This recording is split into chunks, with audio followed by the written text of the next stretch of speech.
జై Srikrishna. Hope you are doing good. Welcome back to post partum series. ఈరోజు నేను breast feeding గురించి మాట్లాడదాం అనుకుంటున్నా, which is very close to my heart. Breast feeding అనేది ఒక ప్యూర్ అండ్ జాయ్ఫుల్ జర్నీ కదా. బేబీ మన ల్యాప్లో ఉన్నప్పుడు ఆ వార్మ్త్, ఆ క్లోజ్నెస్ ఎంత బాగుంటుందో. ఫస్ట్ బేబీకి ఎంత స్ట్రగుల్ ఉంటుంది కదా, మనకు ఫీడ్ చేయడం రాదు, వాళ్ళకి సక్ చేయడం రాదు. That is why parenthood is completely a learning process అంటారు. ఇప్పుడు బ్రెస్ట్ ఫీడింగ్లో ఉన్న మామ్స్కి నేను 3 ఇంపార్టెంట్ పాయింట్స్ చెప్దాం అనుకుంటున్నా.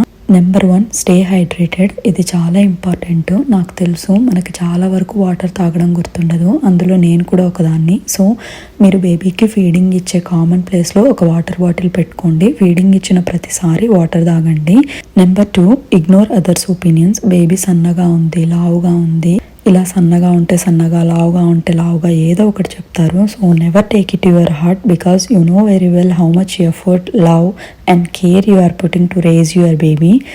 And 3, do not use phone while feeding. ఇప్పుడు రీల్ చాలా ట్రెండ్ అవుతుంది, పడుకొని ఫీడ్ చేస్తూ ఉన్నప్పుడు ఫోన్ చూస్తూ ఉండడము, బికాస్ మనకు ఆ టైమే దొరుకుతుంది అని చెప్పి. న్యూ బార్న్స్కి బ్రెయిన్ ఫుల్లీ డెవలప్డ్ ఉండదు, so it will effect their health. Mom who is watching this video, you are strong, and thank you for watching. See you in the next video.